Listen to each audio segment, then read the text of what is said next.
Bonjour à tous, moi c'est Morgan, alias Fantasy, bienvenue sur ma chaîne. On va continuer avec la deuxième partie de cette vidéo montage de drone.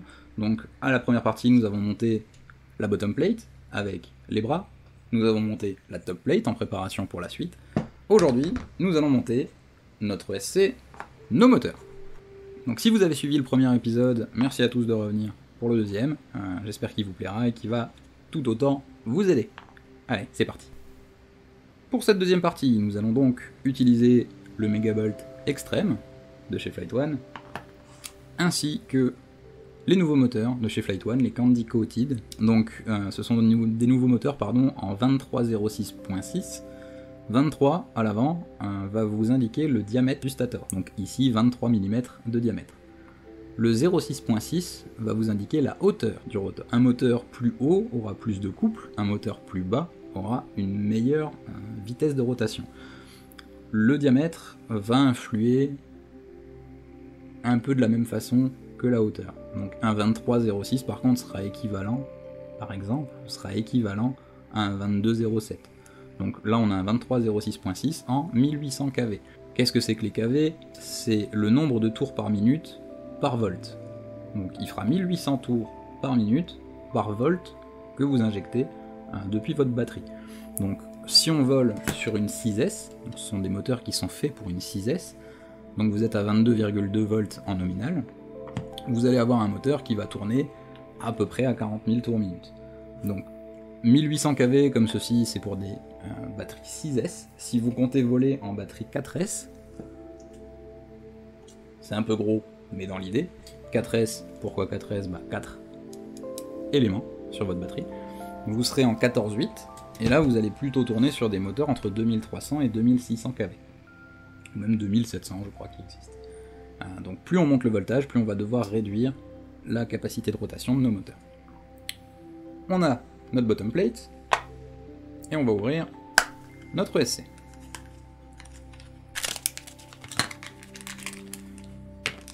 Dans le packaging, on retrouve notre ESC. Vous allez me dire, c'est mieux. Le harnais de câble qui va nous servir à connecter notre ESC à notre carte de vol. Des gummies.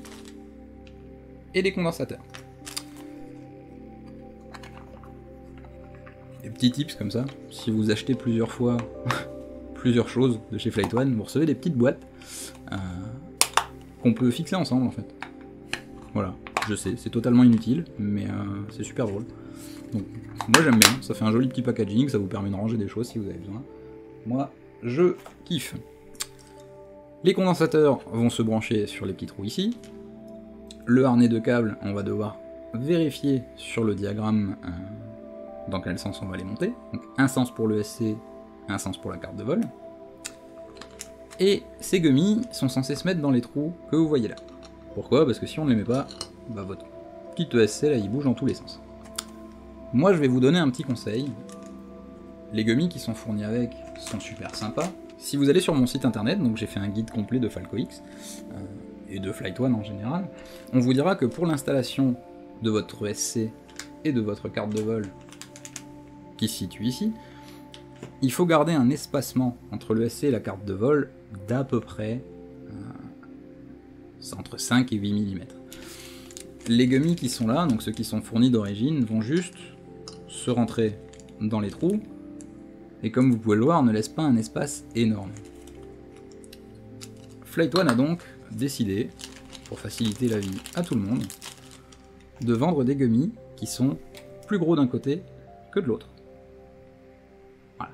Donc, montage identique aux autres, vous allez devoir passer le gummy dans le trou, ça va être dur, ça va être un peu plus compliqué que vous ne pouvez l'imaginer, mais vous aurez grâce à ça un espace un peu plus élevé au-dessus.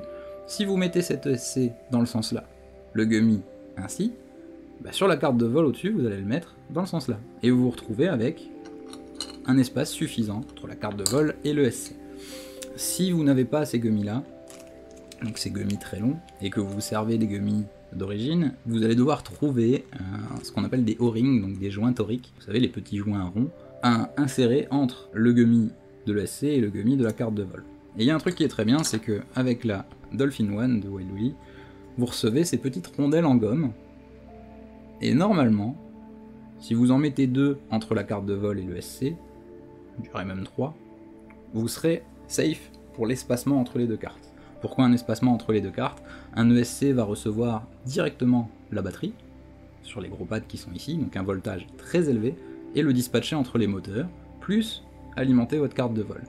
Cette grosse circulation d'électricité peut entraîner des interférences électromagnétiques, qui risquent de faire que votre drone volera soit très mal, soit pas du tout. En passant, ces petites rondelles, moi j'aime bien en mettre une sur notre grosse vis pour le stack, de façon à isoler notre ESC du boulon gris que vous avez ici, et du carbone.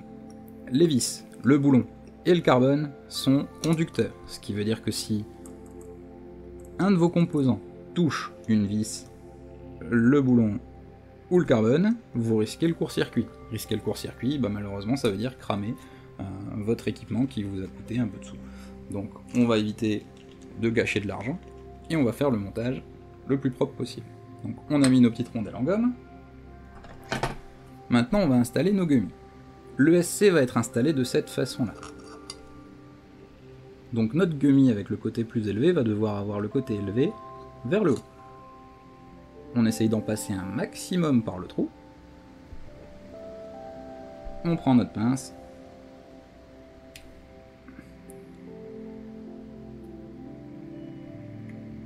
Et c'est mis. Faites juste super attention avec votre pince à ne pas arracher un des transistors ici. Vous pouvez foutre en l'air votre ESC comme un rien. Une petite chose à savoir quand même, c'est un ESC qui coûte, si je ne dis pas de bêtises, une 60aine d'euros, voire un peu plus. Il faut vraiment éviter de casser quelque chose, quoi. Donc, les petits condensateurs qui sont là, les FET ici, je ne sais plus comment ça s'appelle en français, il me semble que c'est les transistors, mais je ne suis pas sûr. Donc les MOSFET ici, de l'autre côté pareil, vous avez une petite diode, enfin c'est vraiment, voilà, c'est de l'électronique de précision. Vous me voyez y aller à la pince, c'est parce que je vise bien le trou, je ne touche absolument rien d'autre. Quand je vous dis que c'est plus compliqué qu'il n'y paraît pour en ficher ces petites gommes, c'est pas la difficulté en elle-même de tirer sur quelque chose en gomme avec une pince. La difficulté réside dans le faites attention, soyez souple pour ne pas arracher quelque chose. Alors il y a une autre technique qui existe, c'est celle-là. Donc avec un tournevis, des fois ça marche, des fois ça marche pas. La dernière fois que je l'ai fait, j'ai passé 10 minutes à essayer de le faire au tournevis et je n'y arrivais pas. Alors qu'à la pince, une fois que vous avez bien fait dépasser de l'autre côté, on attrape et on tire. Voilà. Donc, avant du drone, avec les deux petites encoches, pour mettre le bas de vos plaques de caméra. Voilà. Donc, on va le monter dans ce sens-là.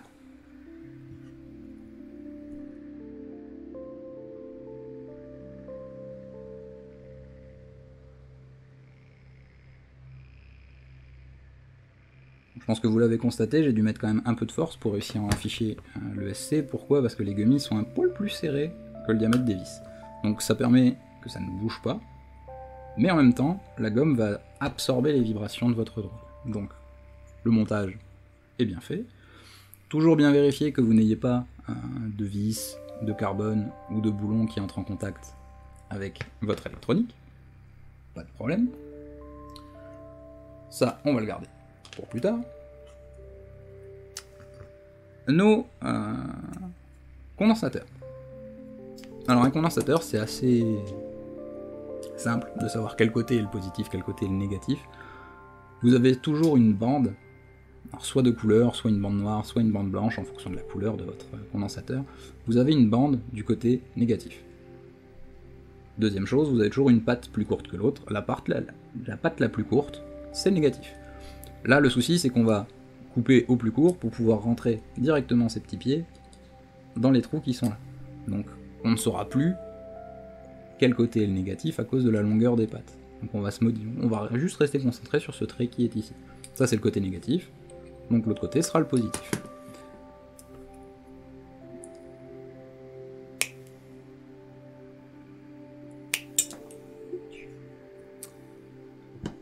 Négatif. On regarde sur notre SC, on se rend compte que le plus est ici, le moins est là. Et de l'autre côté, c'est la même chose. Donc c'est-à-dire que les deux côtés seront montés de façon identique. Donc on vérifie. Ouais. Ça s'écarte suffisamment, donc on va pouvoir enlever même les petits bouts repliés qui sont là.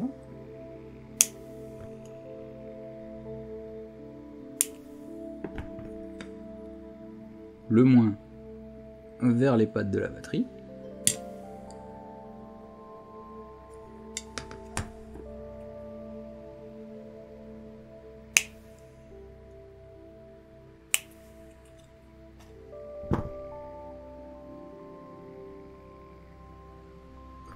Et de l'autre côté, le moins à l'opposé des pads de la batterie.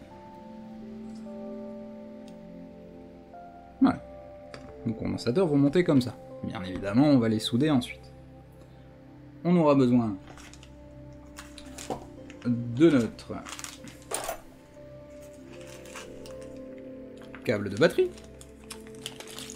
Alors, moi je vous conseille, si vous le pouvez, d'acheter un connecteur comme ceci. Donc c'est un connecteur en fait qui a une petite partie qui vient se clipper. Donc vous allez souder vos câbles ici, en respectant bien le plus et le moins, donc les câbles seront là. Et une fois que vous aurez mis vos câbles, vous allez enficher ça et le clipper là-dessus. Ça va vous permettre, quand vous allez débrancher votre batterie, de tenir par un côté solide. Ce truc gris est super solide, une fois que vous l'avez clippé là-dessus, c'est la croix et la bannière pour l'enlever. Donc montez-le correctement, ne vous inversez pas les fils. L'avantage c'est que au lieu de tirer sur des câbles, ce qui est très mauvais, puisque tirer sur des câbles alors que la soudure sera pas énorme, c'est le meilleur moyen de les arracher. Donc ce connecteur, moi je l'aime bien. On aura besoin ensuite de nos moteurs. Quand vous achetez vos moteurs, en tout cas quand vous les recevez, on fait un peu de place, ça arrive de cette façon. Donc vous avez des vis et le moteur en lui-même.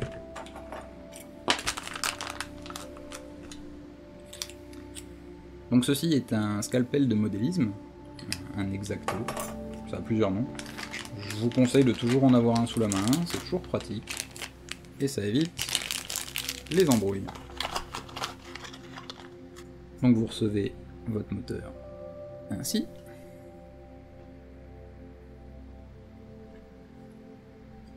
Vous recevez vos vis, et moi je sais que je vais avoir besoin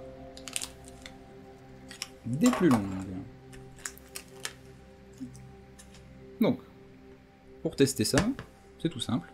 Vous prenez une des vis, vous le faites dépasser de votre bras, vous prenez votre moteur, et vous allez vérifier si le pas de vis arrive à la hauteur des bobines qui sont sous votre moteur. Si vous avez une vis qui touche une des bobines, vous allez brûler la bobine et vous allez très certainement brûler le moteur en lui-même. On essaye toujours d'avoir des vis qui sont suffisamment longues pour passer dans le pied du moteur, donc ce qu'on appelle le pied du moteur, cette partie ici, avec les 4 trous, mais pas trop longues pour qu'elles ne touchent pas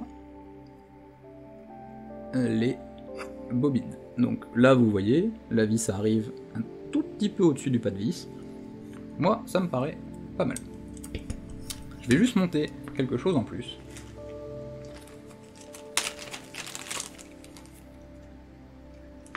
Ceci. Alors ça a été fait par Rotor Riot. Si vous aimez le FPV et que vous ne connaissez pas Rotor Riot, je vous conseille d'aller vérifier ça. En tout cas les anciens Rotor Riot. Donc, ça a été fait par Rotor Riot, c'est ce qu'on appelle des skids. C'est fait pour glisser au sol, en fait. Ça va se monter sous les bras, sous les moteurs. Le drone sera posé dessus, et en fait, si vous arrivez avec un peu de vitesse, que vous coupez les gaz, et que vous vous laissez tomber, entre guillemets, au ras du sol, vous allez glisser sur le sol grâce à ça, sans abîmer ni le carbone, ni les vis qui dépassent de votre drone. Donc, on va tenter avec le skid. Notre moteur va être monté de façon à avoir les fils qui viennent le long du bras. Donc on va attraper le bout du pied. Comme d'habitude, on ne vise pas à fond, de façon à pouvoir faire bouger les choses.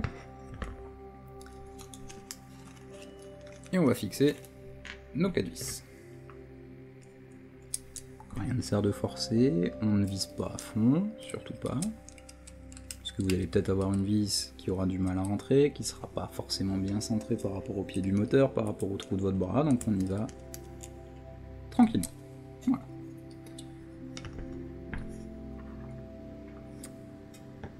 Les moteurs se présentent comme cela. Vous avez toujours 3 fils qui sortent de vos moteurs. Un moteur n'a pas de sens de rotation fixe. Donc il pourra tourner dans le sens là, comme dans l'autre.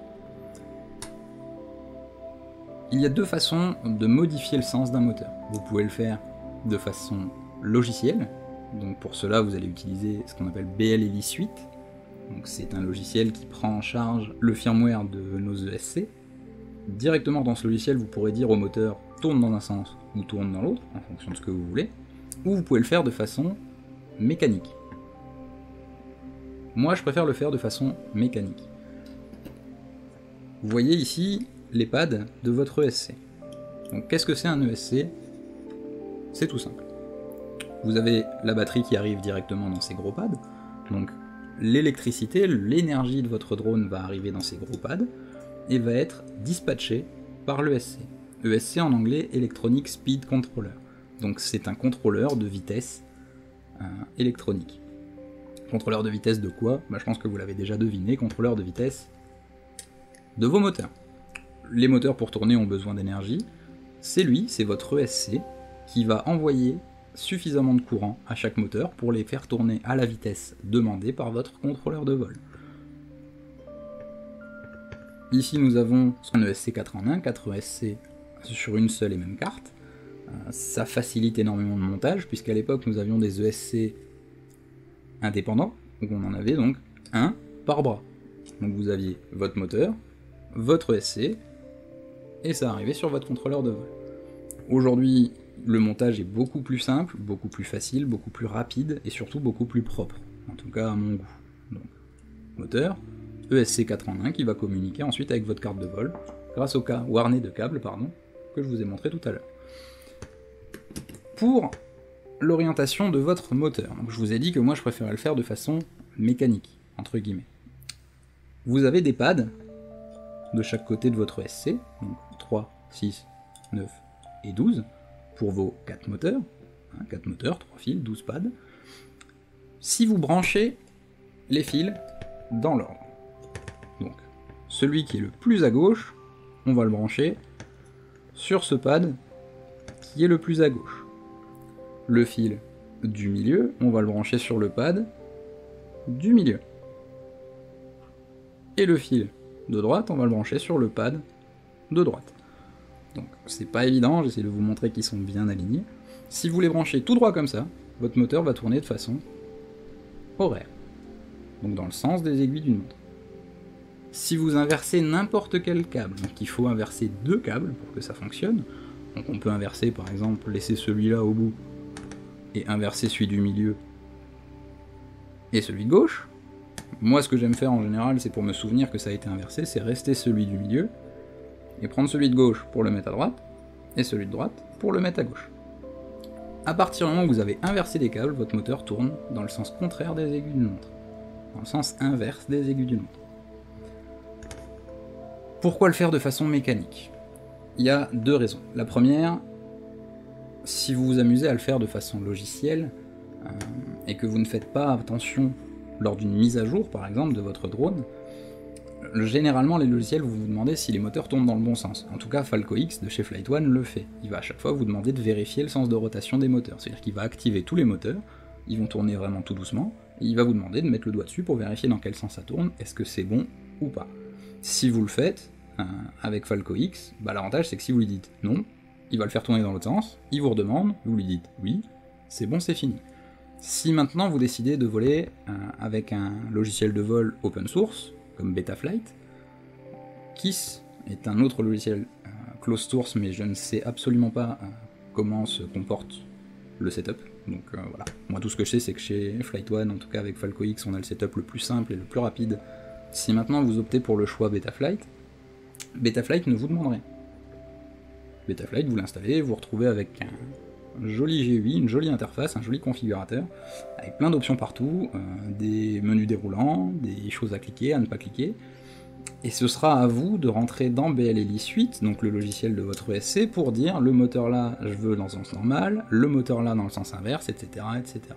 C'est long, c'est pas forcément évident, surtout la première fois, et surtout c'est facile d'oublier. Et si vous oubliez que vous sortez et que tous vos moteurs tournent dans le même sens, vous risquez de vous blesser. Donc là-dessus, Flight One et Falco X, c'est vraiment le plus simple pour un utilisateur aussi bien débutant, qui est en train de découvrir le hobby, ou pour un utilisateur un peu plus confirmé, voire un professionnel, qui au final sait qu'il ne sera jamais en danger et pourra monter des drones à la chaîne, parce que je vous avoue qu'on en crache souvent. Donc monter les drones à la chaîne avec un setup qui se fait très vite, et une solution à la fois matérielle et logicielle très rapide, très adaptée et qui fonctionne parfaitement ensemble, voilà, il n'y a pas photo, moi j'ai choisi Flight One. Je pense que vous l'aviez compris. On se retrouve donc avec nos 3 fils. Moi je vole en reverse prop. Donc qu'est-ce que c'est reverse prop? C'est-à-dire que mes moteurs vont tourner à l'avant gauche et à l'arrière droit dans le sens inverse des aiguilles d'une montre.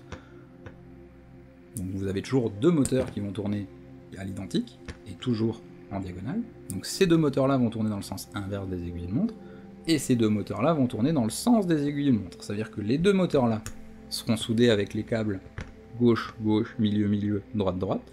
Et les 2 moteurs là, je vais devoir inverser. Donc c'est-à-dire que je vais mettre le milieu ici, celui de droite à gauche, et celui de gauche à droite. Une fois que c'est inversé comme ça de façon matérielle, bah, l'avantage c'est que je n'aurai jamais à me soucier de est-ce que mes moteurs tournent dans le bon sens ou pas au niveau logiciel. Ce sera déjà fait au niveau matériel. Moi, sur les bras, j'adore mettre quelque chose. Ce sont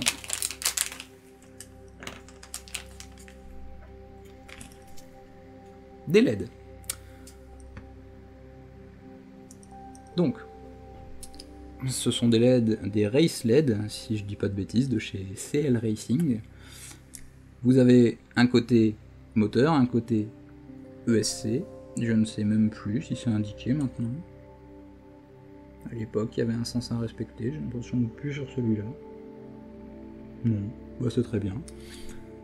3 pads, 3 fils, 3 pads, 3 pads. Donc on va devoir couper les fils ici, les souder là-dessus, et les prolonger jusqu'à l'ESC. De la gaine thermo pour le masquer, et on va faire le premier moteur et les petits capaciteurs ensemble. On va mettre ça de côté. Donc nos caps sont dans le bon sens, on a bien vérifié.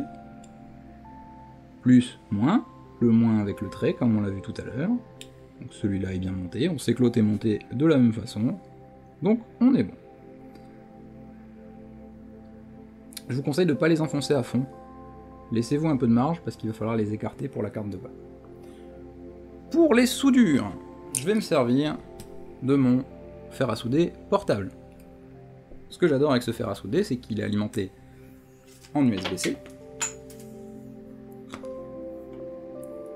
et par une prise USB. Ce qu'il vous faut, c'est un chargeur rapide. Ce que moi j'utilise, c'est un petit bijou de chez ISDT, qu'on appelle le BatGo, sur lequel on va brancher une batterie. On va pouvoir check en temps réel la capacité d'une batterie, et lancer une charge USB. Comme vous pouvez le voir, il est en train de chauffer.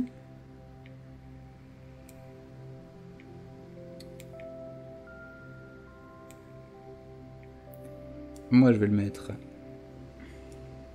à 400, comme ça ce sera bien. On va préparer de l'étain. Et là, avant de continuer, j'aimerais bien vous dire une chose. Si vous ne savez pas souder, prenez-vous une demi-journée, une journée complète pour vous entraîner. Regardez des tutos sur internet, essayez de savoir comment ça fonctionne. Ce serait quand même dommage, juste parce que vous vous trompez dans une soudure que vous ne savez pas souder, de jeter à la poubelle un ESC à 60 €, une carte de vol à 50 €. Ça va vite, ça chiffre très vite. Pas tant que ça, par rapport au fun que vous tirerez de ce hobby, hein, faut avouer, ou même au métier qui peut se développer. Je veux dire, moi c'est devenu mon métier maintenant. Voilà, il faut savoir souder. Ce n'est pas on se lance dans le FPV, on a un hobby sympa et tout va bien. C'est vraiment, la soudure est un élément complet de ce hobby. Vous pouvez acheter un drone tout fait et vous dire bah je vole et puis quand je le casse, bah tant pis. Mais si vous le cassez et que vous dites bah tant pis, c'est-à-dire que le prix que vous avez mis dans votre drone, bah il va falloir le ressortir pour en racheter un neuf. Donc la soudure n'est pas optionnelle, c'est vraiment quelque chose qu'il faut savoir maîtriser pour ce hobby. Donc moi je vous le dis, je vous le répète encore une fois, n'hésitez pas à aller chercher des tutos sur internet, j'en ferai peut-être un moi-même, mais je ne suis pas un dieu de la soudure. J'ai quelques compétences maintenant à force de le faire, mais je ne suis pas un dieu de la soudure. N'hésitez pas à trouver un tuto sur internet pour savoir comment souder proprement. Voilà. Notre fer est chaud, pour vérifier, bah c'est simple, on met un peu d'étain dessus, ça fonctionne. Pour faire de la soudure, je répète, ceci n'est pas un tuto. Un peu quand même, mais c'est pas un tuto complet.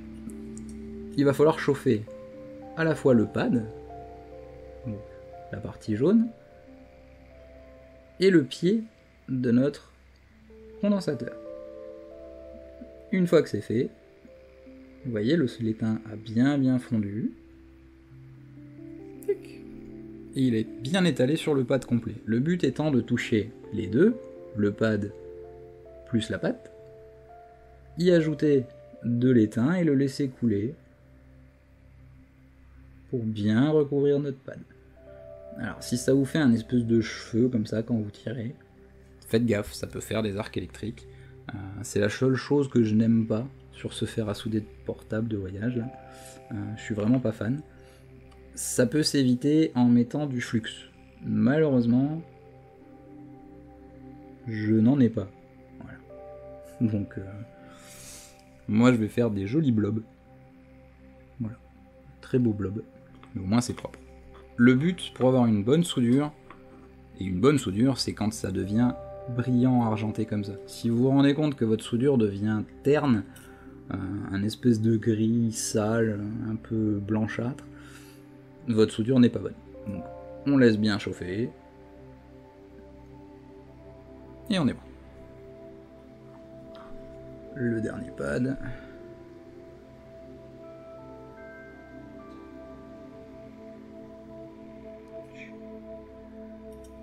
On chauffe le pad, le pied, et on vient mettre notre étain. On laisse bien couler.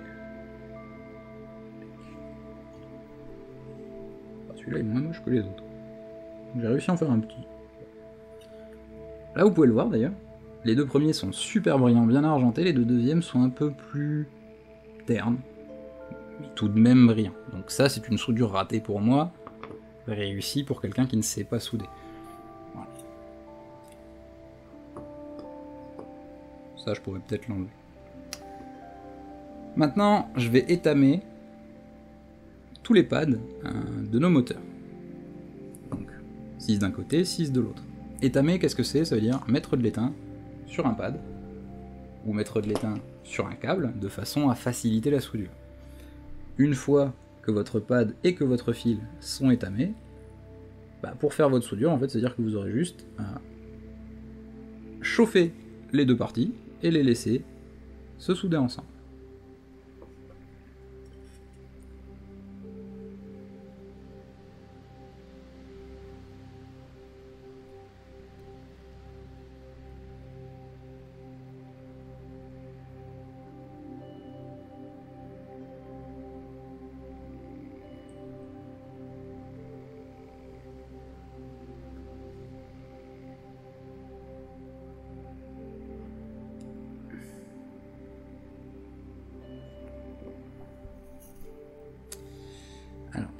Les pads du Megabolt Extreme sont un peu compliqués parce que si vous le voyez, il y a un pad au-dessus et le pad continue sur le côté. Donc quand vous allez souder en fait, c'est exactement ce qui m'arrive là, vous allez chauffer votre pad, vous allez mettre votre étain, il va bien couler sur le pad et il va en fait légèrement couler vers l'avant. Et je n'aime pas ça.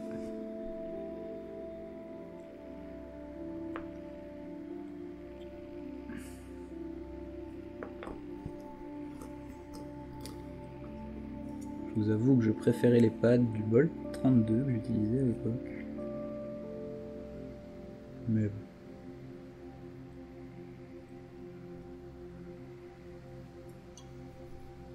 Il y a dû y avoir de la recherche et développement là-dessus, il y a certainement une raison pour avoir fait les pads ainsi. Ce n'est pas mon boulot que de juger ça. Un côté est fait, les soudures sont bien brillantes, on passe au suivant. Donc là, comme vous pouvez le voir, le conseil que je donnerais pour les débutants en soudure, c'est de ne jamais chauffer trop longtemps votre carte. Là, honnêtement, c'est déjà très chaud au doigt. Je peux le tenir plus de 5 secondes, donc ça va encore, mais je pense que cette carte-là est déjà aux alentours de 60-70 degrés, peut-être un peu plus. Donc, plus longtemps vous restez sur le pad avec votre fer à souder, plus longtemps vous allez faire chauffer la carte, plus vous avez de chances de la cramer, de la casser. Pourquoi ? Parce que vous risquez par exemple de chauffer un peu trop la carte, et que ce petit FET ou ce petit condensateur là, qui sont généralement soudés avec de l'air chaud, donc c'est beaucoup de flux, je sais plus du tout comment ça s'appelle en français, je mettrai le nom en dessous si je le trouve, beaucoup de flux, un peu d'étain, qui sont comme une pâte, appliquée sur les côtés, on place le composant, en tout cas les machines placent le composant, de l'air chaud arrive, et avec un pistolet à air chaud, ça fait ramollir l'étain qui soude les choses. C'est très imagé et un peu approximatif, ce n'est pas du tout mon boulot, hein, donc je pourrais pas vous expliquer comment ça fonctionne réellement, mais voilà. En tout cas, ce que je sais, c'est que ça peut se souder et se dessouder très vite, juste parce que la carte de vol, ou le SC ici, parce que la carte a été chauffée.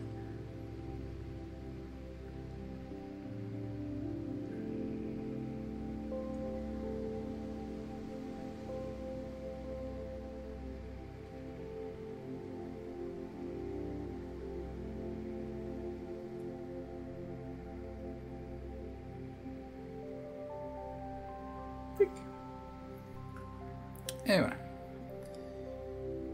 Donc, on a soudé nos condensateurs, on a déjà étamé nos pads sur le SC, il nous manque les deux gros pads là, qui vont servir à souder les câbles de batterie. Je vous avoue que je ne les aime pas, en fait, ce serait plus simple comme ça. Je ne les aime vraiment pas. En général, il faut une température hyper élevée sur notre fer à souder, de façon à souder des pads, et surtout un câble avec un diamètre pareil. On va voir si mon petit fer à souder de poche là peut y arriver. Je vous avoue que d'habitude, c'est le genre de soudure que je préfère faire dans mon atelier, avec un plus gros fer à souder qui sera un peu plus adapté justement à chauffer des pads de la taille. Donc on le laisse chauffer tranquillement. Donc première chose à faire, on va étamer les gros pads, donc le moins à gauche, le plus à droite. On va essayer d'avoir la panne, donc ce qu'on appelle la panne du fer à souder, c'est justement cette pointe chauffante là sur le fer.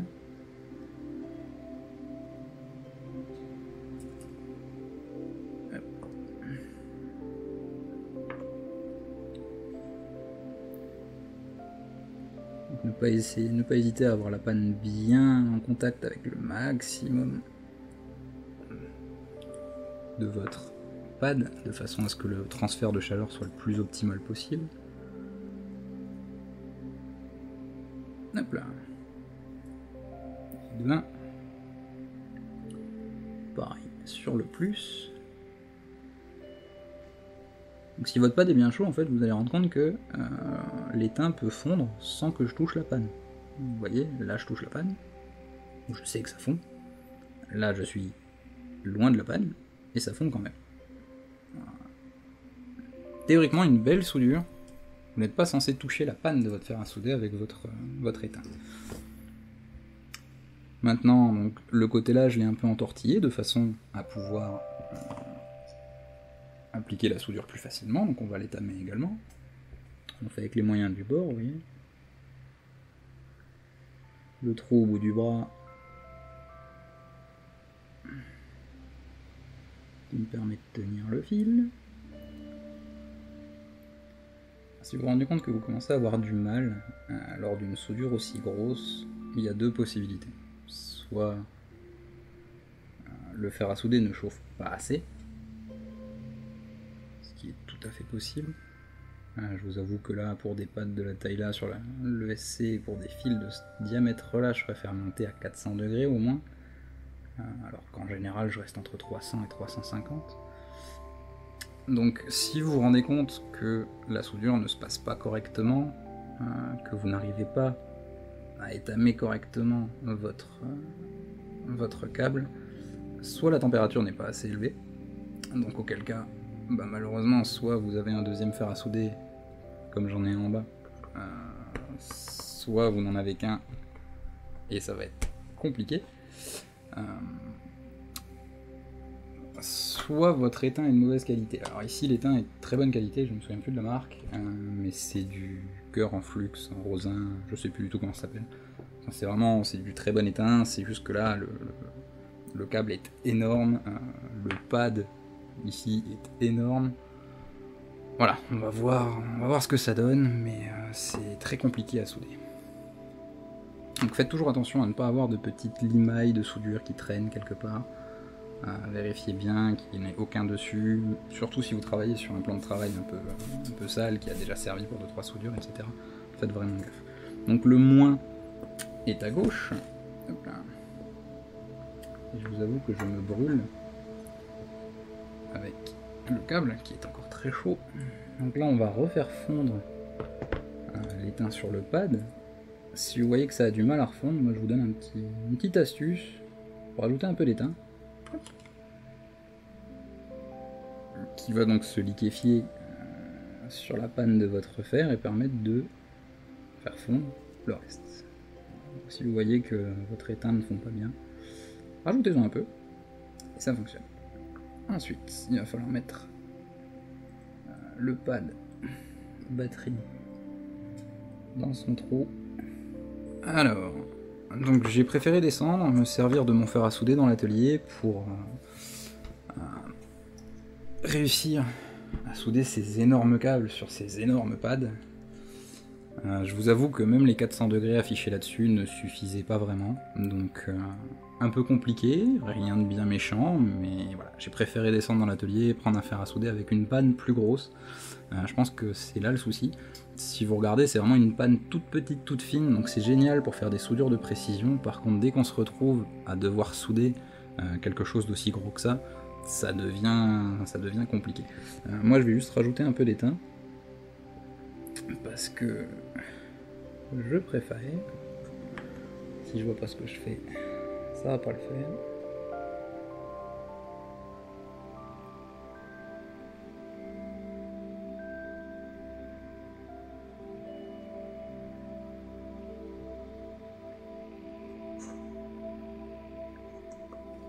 Donc là, vous ne le voyez peut-être pas,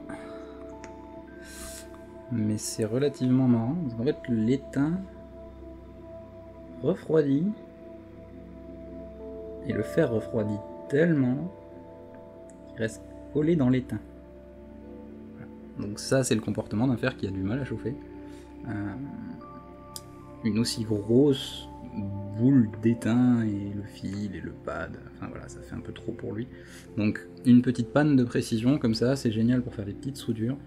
Dès que vous en avez des vraiment grosses affaires, moi je vous conseille soit d'investir dans un gros fer à souder, du style les stations de soudure qui existent, qui sont vraiment très bien faites, où vous pouvez régler la température, etc. Enfin, voilà.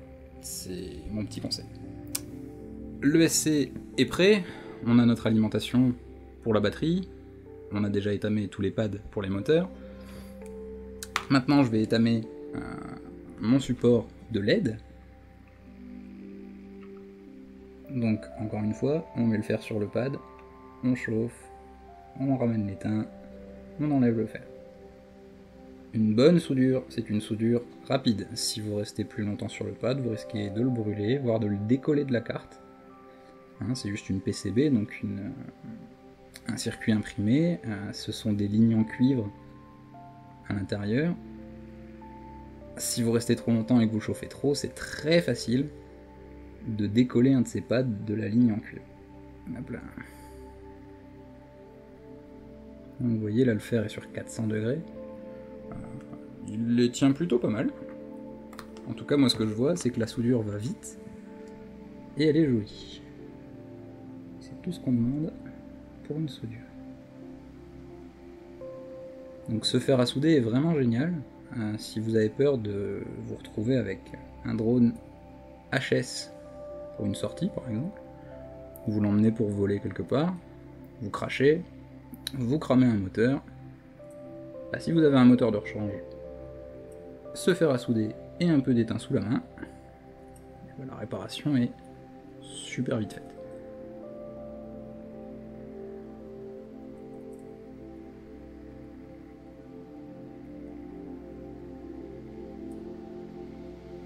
Voilà.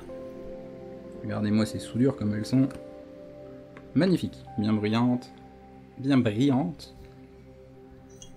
Hop là. Magnifique soudure, bien brillante, bien argentée. C'est tout ce qu'on veut. Alors, c'est un Race LED. Pour ceux qui font de la course, je pense que vous les connaissez. Et pour ceux qui faisaient de la course, mais qui ont commencé à peu près en même temps que moi, bah vous devez les connaître sans LED. Donc CL Racing avait aussi fait une chose qui a été reprise après par la team Black Sheep. Il me semble que TBS les vendait pour eux. Ou c'était un autre créateur ou fabricant en tout cas qui les a créés, mais team Black Sheep en vendait. Donc l'avantage, c'est que vous avez votre moteur, vous avez votre ESC, que maintenant on peut installer, puisque tout est soudé correctement. Donc toutes les soudures ont été faites sur le dessous de la carte. Là on va vérifier qu'il n'y a rien, aucune soudure qui touche une vis par exemple, ou un des boulons comme je l'avais dit. Donc vous avez votre ESC, vous avez vos moteurs, vous avez votre hélice qui est accrochée sur ce moteur. Vous faites de la course, ou même en freestyle, vous touchez une branche par exemple, votre hélice se plie. Elle tape sur le bras, vous coupez les fils, votre drone tombe, c'est terminé.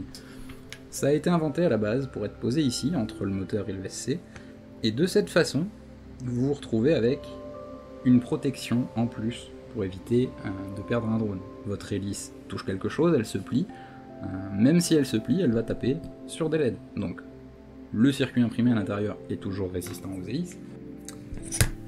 On va se servir d'une pince coupante.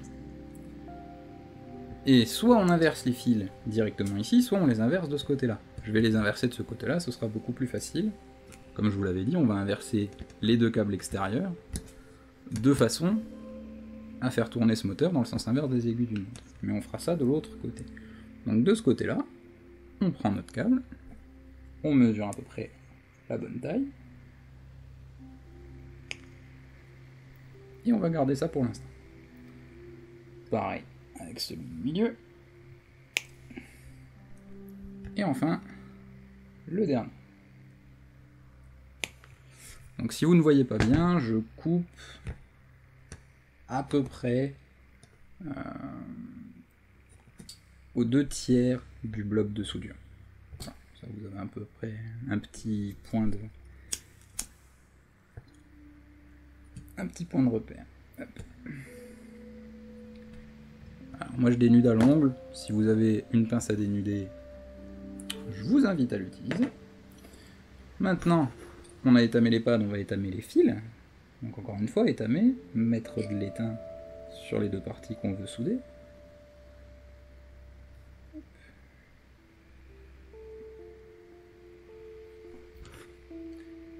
Une pince, ça évitera de se brûler. Donc une pince Bruxelles inversée, donc c'est une pince où quand vous appuyez, ça s'ouvre, quand vous lâchez sa pince. C'est très pratique dans ces moments-là, ça évite de mettre de la force pour appuyer sur la pince et de trembler ou de bouger, et au final de rater ce que vous étiez en train de faire. Et deux.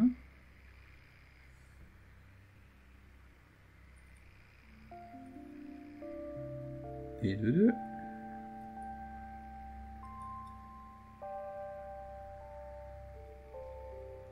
Et 2, 3. Oh, viens de me brûler. Voilà, quand je vous dis que c'est chaud, c'est très très chaud. Ensuite, on récupère nos 3 fils. Et on va vérifier quelle longueur il nous faut pour arriver... C'est pas pratique ça par contre pour le poser. Pour arriver de notre ESC jusqu'au pad de nos LED. Donc toujours laisser un peu de marge. Trop ça ne sert à rien, mais toujours laisser un peu de marge. Alors je vais pas le faire dans le sens là. Je vais même le faire dans l'autre sens. On va d'abord souder la partie là de nos câbles. Donc les câbles des moteurs sont toujours pré-étamés à l'usine. Je vous avoue qu'il vaut mieux rajouter un peu d'étain. Ce sera plus facile.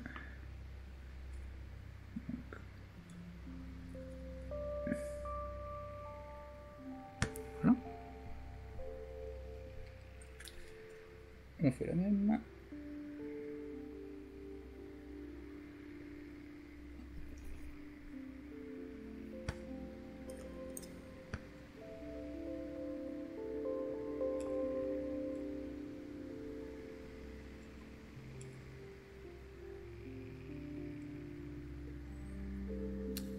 Et pareil avec le troisième.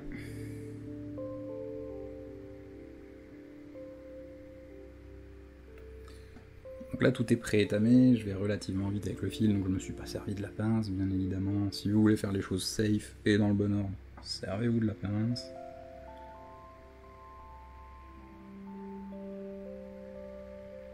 Vous verrez au fur et à mesure, on va construire une résistance à la chaleur sur vos doigts. Voilà, donc on a nos 3 fils qui partent de notre ESC. Moi généralement j'aime bien les plaquer un peu vers le bas, pour qu'ils ne gênent rien.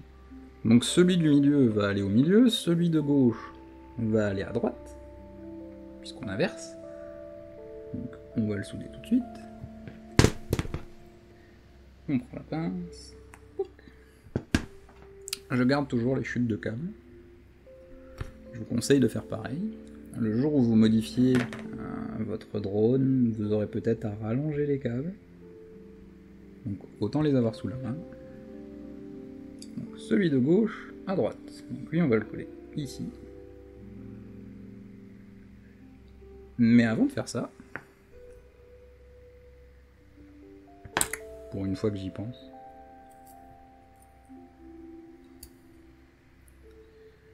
il va falloir utiliser notre gaine thermo. Donc ça sert uniquement à protéger les LED. Le plus compliqué, ça va être de la plier de façon à ce qu'elle ne vienne pas nous gêner.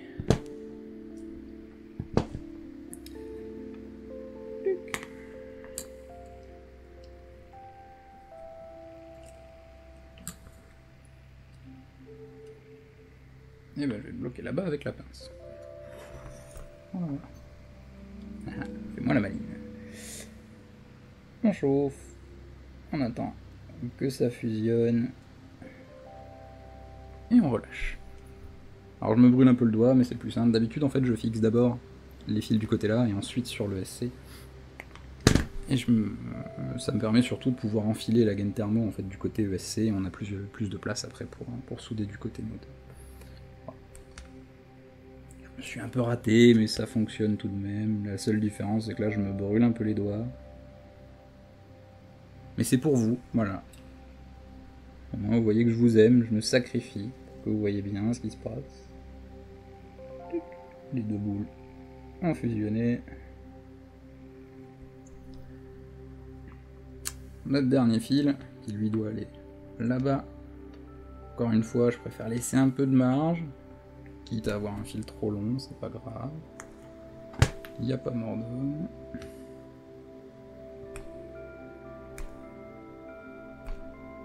Notre drone ne volera pas moins bien.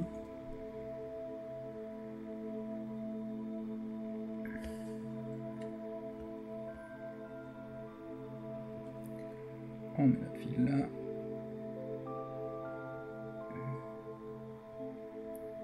Et voilà. encore un peu la gaine thermo, si jamais c'est trop chaud, ça risquerait de la faire rétrécir.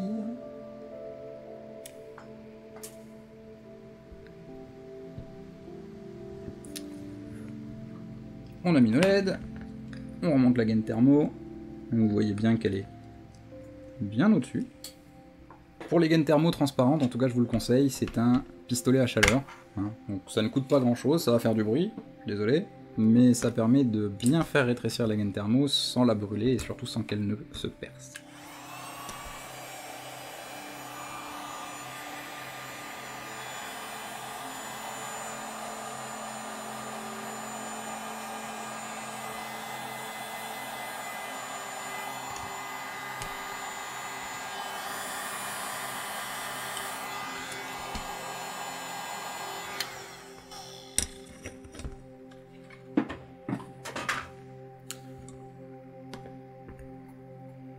Voilà, c'est pas mal ça.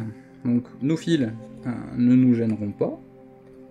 À ne pas oublier, ici vous avez le trou pour le stand-off avant, celui-ci. Donc on essaie de bien passer les câbles loin de ce trou, histoire que ça ne soit pas dangereux. On est joli, on est bien, la gaine thermo va protéger notre LED. On peut enchaîner avec la sécurisation du tout. Un petit zip tie.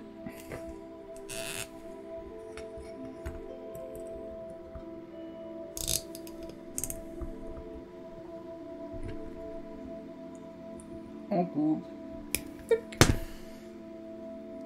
Et voilà, on a fait un moteur. Je viens de vous montrer comment souder votre premier moteur. On a même ajouté des LED entre le moteur et notre ESC. Notre ESC est prêt pour accueillir les 3 autres moteurs. Pour éviter que ce soit une vidéo qui dure 3 jours, je vais monter les 3 autres moteurs moi-même. Donc, encore une fois, pour que vous ne soyez pas perdus, le moteur avant gauche et arrière droit tourneront dans le même sens, dans le sens inverse des aiguilles d'une montre, alors que les moteurs avant droit et arrière gauche tourneront également dans le même sens, dans le sens des aiguilles d'une montre. Donc, anti-horaire, horaire, anti-horaire, horaire. Je vais monter les 3 autres moteurs, ça va me prendre une petite heure tranquillement pour le faire, et on se retrouvera dans l'épisode 3 pour l'installation de la carte de vol qui va se trouver au-dessus. Je vais vous expliquer comment la placer, comment la positionner, de façon à ce que vous ayez un espace nécessaire et recommandé en tout cas par Preston entre votre ESC et votre carte de vol. Donc on va vérifier comment installer notre caméra, notre VTX, notre récepteur radio et notre GPS. Donc tous ces périphériques seront peut-être montés dans une seule vidéo. Je ferai peut-être une vidéo pour chaque, je sais pas, on va voir comment ça se passe, on va voir combien de temps ça va me prendre. En tout cas, merci de m'avoir regardé, j'espère que ça vous a plu, j'espère que vous avez apprécié passer ce petit moment avec moi.